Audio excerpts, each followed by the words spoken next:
Project Daedalus, the latest episode of Star Trek Discovery up next.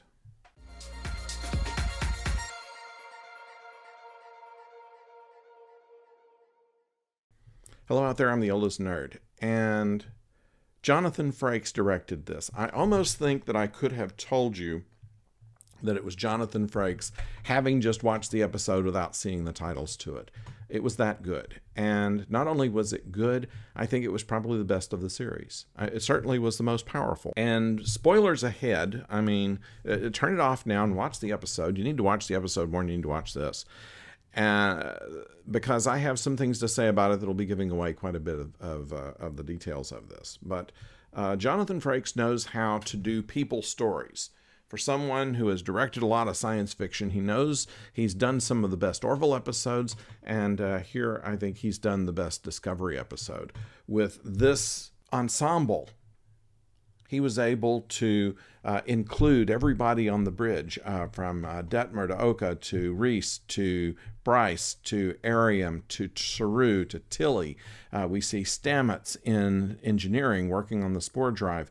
We see a confrontation of sorts between Spock and Michael, and a surprise visit from Admiral Cornwall, who is has some problems with Section 31 herself. She believes that a Vulcan extremist admiral is taking too much control over Section 31, and so she wants to visit Section 31 on Discovery. Since Discovery is a ship on the run, she felt that that might be the best way to sneak up on them. And in fact, when she comes on the ship, the captain is immediately defending Spock.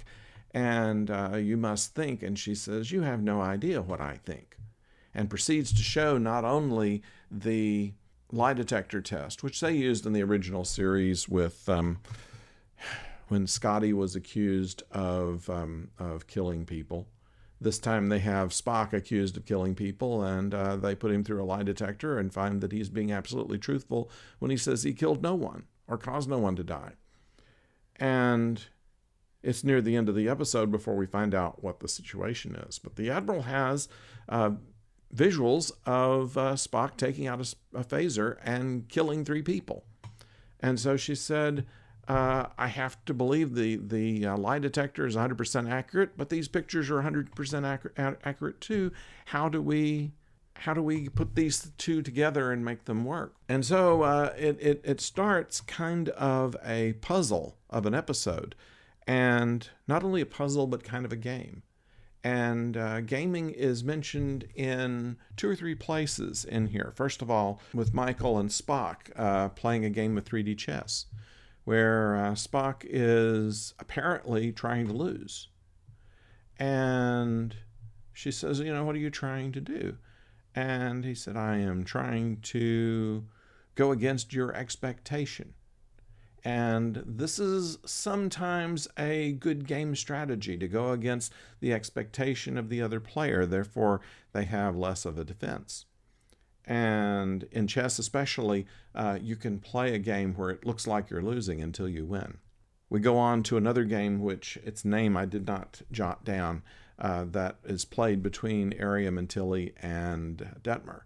And that is another instance of a game in which people are playing, and it ties into the plot, especially later on when they are avoiding the mines. There is the parallel with how games are played when Detmer's navigation goes dead. You'll just have to play blind like you did in the Academy, said the Admiral, and that probably through a simulation, a game, if you will. And so in order to be able to overcome the mines, and this was Saru's idea, that what you have to do is to introduce random elements that a learning type of computer system would not be able to anticipate. And so they go around the bridge here, give us different maneuvers that we can do to avoid this. And each one does. The Admiral does one, and Saru does one, and Tilly does one, and Reese does one. And I mean, it's all like that.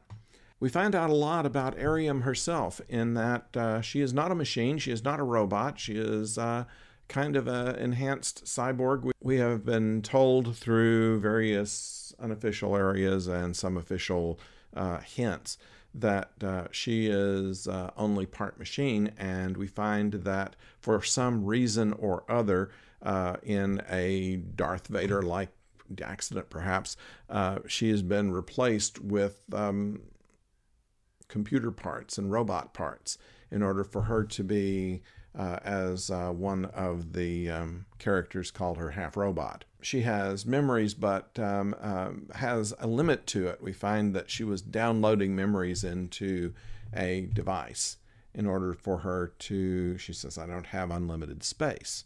And we find out later that what the space is being replaced by is a way to further enhance control. And control is a artificial intelligence. It was first brought up in a Star Trek novel, and those of you who've read those Star Trek novels probably know more about control than that, and it also had to deal with Section 31. So control apparently is the big bad in all of this. This is what we've been looking for. This is what the threat to the galaxy is that Spock has been talking about, and that is, in fact, an artificial intelligence who is trying to achieve sentience. And as we've seen, well, in the Orville a couple of weeks ago, we had a whole robot society that was trying to obliterate humanity and sentient life, and now we have an artificial intelligence that's trying to do the same thing. So, interesting parallels that we have here.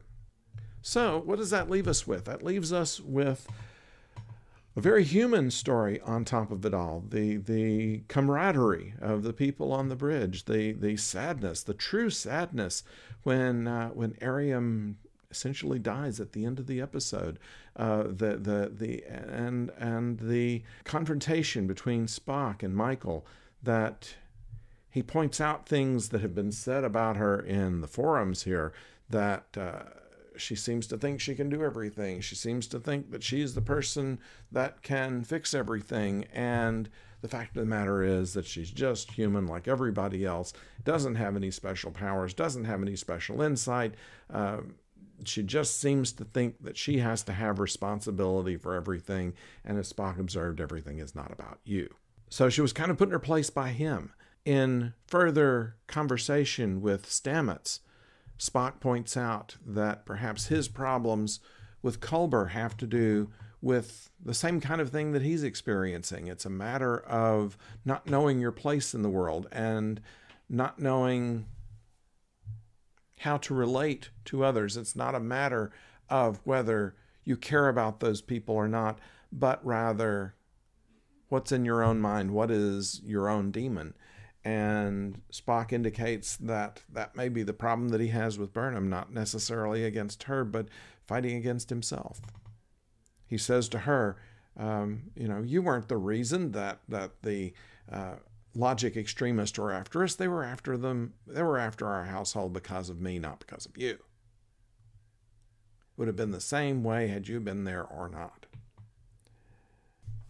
So, unique episode. Michael doesn't know what to do. There's no real mention of what Project Daedalus is. Now, we know from the original series, as a matter of fact, Daedalus was a class of starship, they used a model that was an original concept for the Enterprise and rejected. It had a sphere in the front instead of a saucer, and that's the only other place we've heard of Daedalus. Other than that, we don't know just what it meant by the title of this episode. So that's a question yet to be answered. And I can't wait to see what that's going to be.